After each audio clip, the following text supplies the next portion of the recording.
शेतकरी मित्रांनो राम राम. या ठिकाणी लेझरच्या साह्याने शेतीमधलं तण व्यवस्थापन कसं केलं जातं याची मशीन ठेवलेली आहे. AI तंत्रज्ञान शेतीमध्ये येत आहे. एक शेतकऱ्यासाठी जमेची बाजू आहे, कारण की मजूर पुढे तुमच्या माझ्याकडे राहिलेलं नाही. तर या आधारे कशा प्रकारचं तण निघतं आणि याचा व्यवसाय सुद्धा होऊ शकतो का, जसं आपण ट्रॅक्टरचा, JCBचा, पोकलनचा व्यवसाय करतो, हे आपण त्यांनाच विचारू. सर राम राम. या मशीनचं काय वैशिष्ट्य ते सांगा. हे लेझरने गवत काढण्याचं मशीन आहे बर आणि ML तंत्रज्ञानावर आधारित आम्ही याला बनवलेलं आहे. बर. मशीन लर्निंग मध्ये आम्ही याला 16 प्रकारचे गवत शोधायला शिकवलेलं आहे. 16 प्रकारचे म्हणजे अगदी 2 पानांपासून ते 1.5 फूट उंचीपर्यंत वाढलेलं जरी गवत असेल तर हे ओळखू शकतं. आणि याला आम्ही साधारणपणे हाय रेझोल्युशन 50,000 60,000 फोटो प्रत्येक गवताचे याला काढून याला त्याला शिकवलेलं आहे आणि त्याच्यानुसार ते गवत ओळखतं. पिकापासून 1 मिलीमीटर अंतरावर जरी गवत असेल तरी त्या गवताला ते ओळखतं आणि त्या गवतावर ते फक्त लेझर पडतो. ब्ल्यू लेझर वापरलेला आहे. हो या सर. हा, आणि त्या ब्ल्यू लेझरने जमिनीला काही हानी पोचत नाही. फक्त जमिनीच्या वरचा जो भाग असेल गवताचा तो ते जाळतं.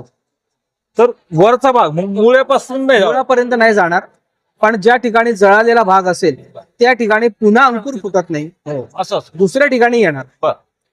तर याचा वापर कुठल्या कुठल्या सगळ्या पिकात करता येईल, कुठल्याही प्रकारच्या पिकांवर करता येईल. जोपर्यंत पिकाची उंची 1.5 फुटाची आहे, किती 1.5 फूट तोपर्यंत पिकांच्या वरून चालेल.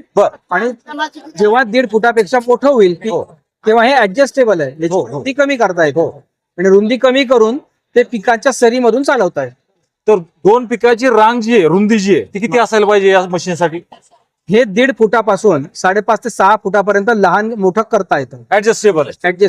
बर, चांगलं. आणि याचा व्यवसाय सुद्धा होऊ शकतो, जे की आपण ट्रॅक्टर भाड्याने देतो किंवा बरोबर. याचा चार्जिंग आहे 7 तासाचं.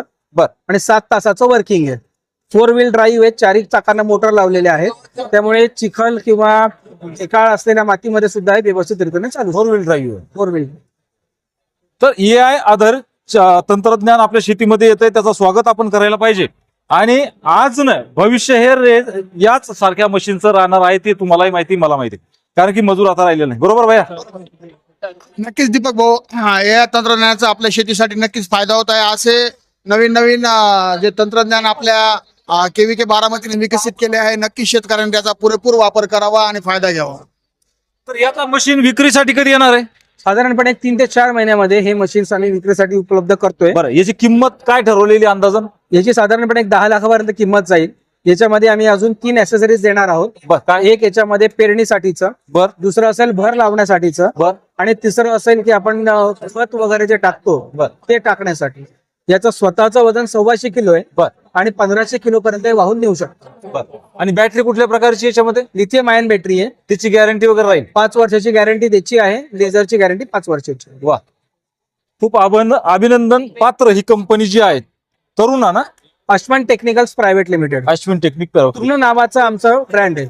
बॅटरी व्यतिरिक्त काय मेंटेनन्स? बॅटरी व्यतिरिक्त लेझरची वॉरंटी गॅरंटी बॅटरीची 10 लाखापर्यंत जाईल. काय म्हणतात? लेझर आणि बॅटरीची वॉरंटी किती?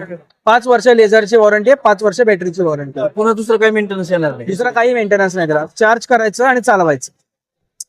विदेशामध्ये अशाच मशीनी जवळपास 100 फुटाच्या आहेत, पण त्या आपल्याकडं त्यांना 2,500 3,000 5,000 10,000 हेक्टर जमिनी असतात, हेक्टर असतात, आणि आपण 1 2 एकरवाले शेतकरी आहोत. तर गावामध्ये एक जर मशीन असेल, जर गावामध्ये एकच गिरणी असतील, ती सगळ्या गावाचं दळण करते, तशा प्रकारचं हे काम हे करू शकतं. याला सोलर वगैरे लावल्यानंतर अजून फायदा होईल का? होऊ शकतो. आम्ही सोलर वरती पण काम करतोय.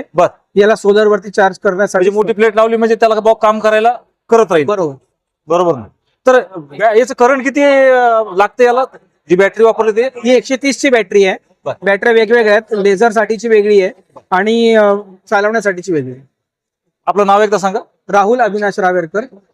राहुल भाऊनी फार चांगली माहिती आपल्याला उपलब्ध करून दिली, आणि तंत्रज्ञानाची गरज शेतीला शेतकऱ्याला ही राहणारच आहे. तर त्यांचे धन्यवाद मानतो आणि थांबतो. राम राम.